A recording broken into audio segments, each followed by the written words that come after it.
Set in an American neighborhood, the movie begins with Jerry Mitchell, a high school student who has the house to himself because his parents are on vacation. Well, almost alone, he has to take care of his younger sister, Bray, who wakes him up so they can head to school. Since he overslept a bit that day, Jerry hurries to get dressed and eat breakfast. He left his dirty clothes in the washing machine, so he has no choice but to dry his shirt in the microwave. He also heats up a cookie to make the most of the occasion, but rushing doesn't help much. He discovers a flat tire on his car. Consequently, he must use his mother's old car, which has Supermom on the license plate. On the way, Jerry picks up Franny, a goth friend who is in love with him. While she tries to invite him out, Jerry gets distracted by a blonde girl in another car. His sister points to the next traffic light, causing Jerry to nearly flip the car, though he manages to steady it.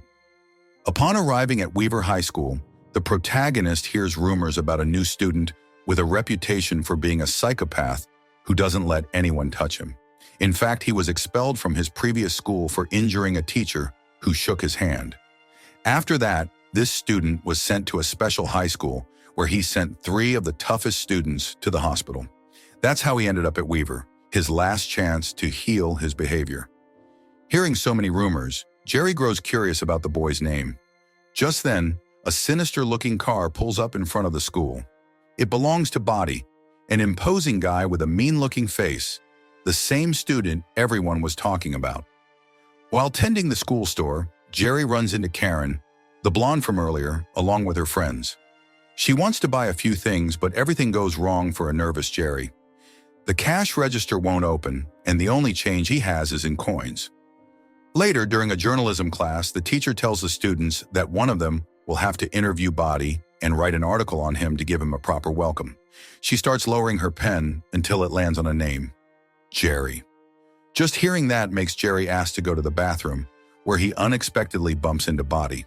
Taking advantage of the situation, Jerry tries to explain about the article, but Body thinks he's a narcotics officer because he's asking so many personal questions. In response, Jerry says he doesn't care if Body does drugs, though this seems to offend the bully. The protagonist then tries to get out of the conversation, telling him to just forget they spoke, and taps him amiably on the shoulder, a friendly pat on the shoulder of a maniac who hates being touched. In seconds, Body lifts Jerry up and slams him against the mirror. But that's not enough, not by a long shot. Body is still furious, so much so that he challenges Jerry to a fight right after school at 3 p.m., warning him not to run away or tell a teacher, or his punishment will only get worse. To make matters worse, another student hears everything while hiding in a stall and immediately starts spreading word about the upcoming fight. After that, Jerry returns to his classroom in shock, where he's greeted by Franny and his best friend Vincent, the editor of the school newspaper. When they learn about the fight, both suggest different strategies to avoid it. Jerry thinks talking to Body might be enough. However, Body makes it clear he doesn't want to see Jerry until 3 p.m. They will fight, and there's nothing Jerry can do about it.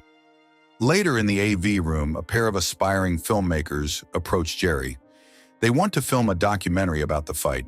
At the same time, Karen seems interested in Jerry because she's impressed he's going to fight, though Jerry can't take his eyes off the screen that's showing 2 insects fighting.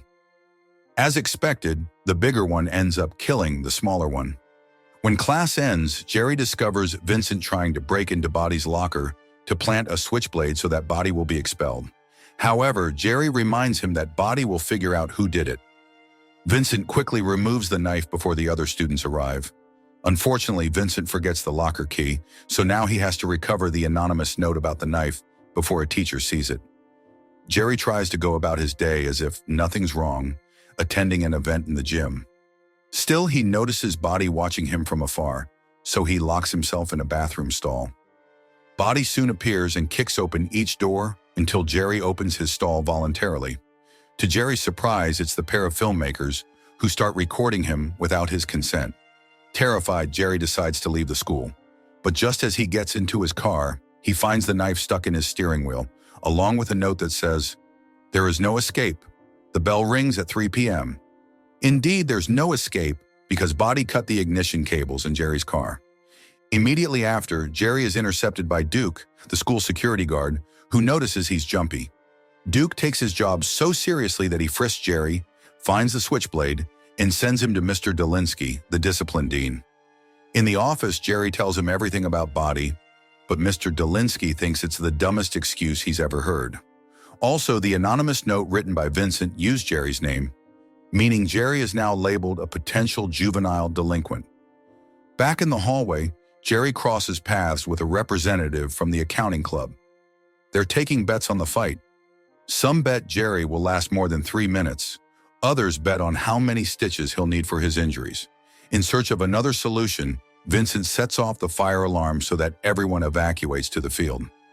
Once outside, Jerry goes to Craig, the school's most popular bully, who agrees to take on Body in exchange for $450.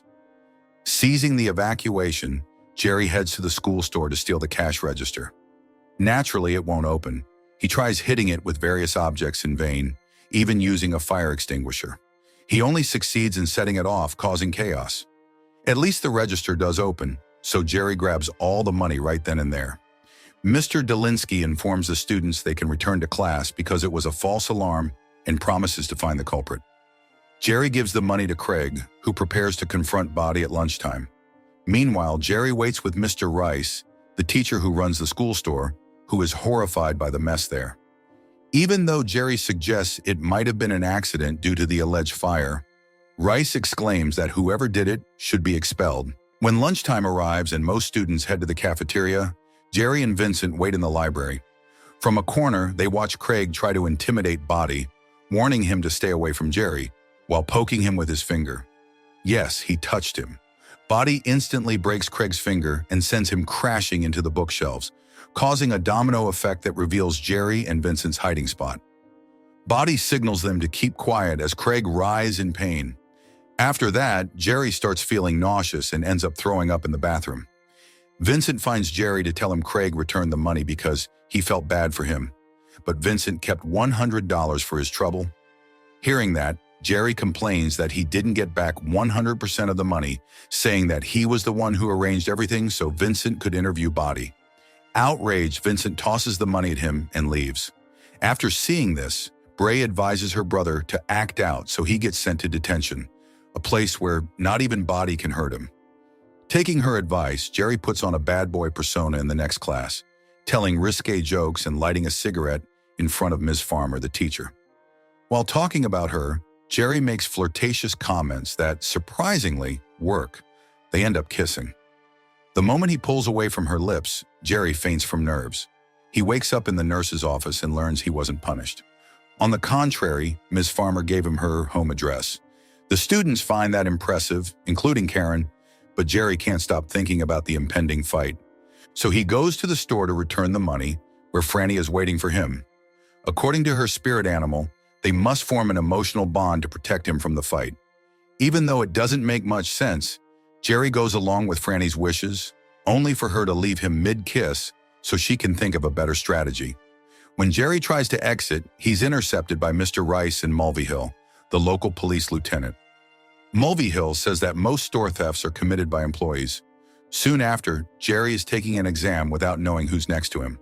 Of course, it's Body who glares at him, making it clear he wants the answers. Unfortunately for them both, the teacher catches them and sends them to the principal's office. Since Jerry insisted he was copying off Body, the principal has the bully do some math problems on the blackboard. To the surprise of the principal and Jerry, Body solves them effortlessly. That proves Jerry's story and further tarnishes his reputation, already damaged by the incidents with the knife in the store. Even so, the protagonist tries talking to Body again, but the bully still insists on fighting. Jerry then offers him $350 to call it off. Body accepts, calling Jerry the biggest coward he's ever met. That insult haunts Jerry for a while, until he musters the courage to demand his money back. When Body refuses, Jerry reminds him about the fight at the end of school. Finally, 3 p.m. arrives. A determined Jerry heads to the school parking lot, where all the students have gathered for the most anticipated showdown of the century. Unfortunately for Jerry, the principal appears to put a stop to it, placing a hand on Body's shoulder to escort him away. Spoiler: the principal ends up getting knocked out with one punch. By now you know why. Immediately, the fight begins. Jerry is the first to hit the ground. Franny steps in to threaten Body, but with one hand he shoves her back into the crowd. Furious, Jerry gets up and charges at the bully. Body easily dodges him and lands a blow to his chest. Jerry ends up on the ground again, but seeing his rival's guard down, he kicks Body's legs and tackles him. It's a solid move, but Body throws him against a car. At that moment, Duke and Mr. Dolinsky try to intervene. Duke makes the mistake of touching Body, and seeing what happens, Dolinsky decides to flee. Spurred on by the cheers of his sister in the crowd, Jerry manages to land a punch that gives Body a bloody nose.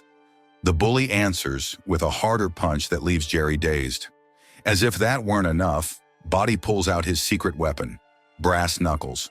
But before he can use them, Vincent jumps on the bully, and the brass knuckles fall near Bry, who immediately hands them to Jerry. After neutralizing Vincent, Body returns to the fight. Jerry hears even the principal cheering him on. This is his moment.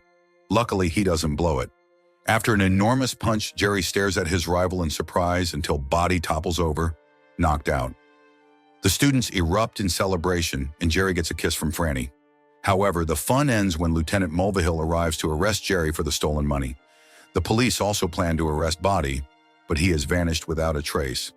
Then the principal steps in on Jerry's behalf, asking Mulvihill to postpone the interrogation until tomorrow. Despite his victory, Jerry is bummed that Body ran off with the money. But soon a crowd of students arrives at the store to buy like never before, allowing Jerry to recover the $450, plus a little profit. Everything is going smoothly until Body reappears, seeming ready to hit Jerry again. Instead, he returns the money and flashes a respectful smile before leaving. That's not the end of Jerry's troubles, though, because Franny, Karen, and Ms. Farmer have all shown up in the same spot to stake their claims on his affection. If you want interesting movie recaps, like, share, and subscribe to follow us for more movie recaps.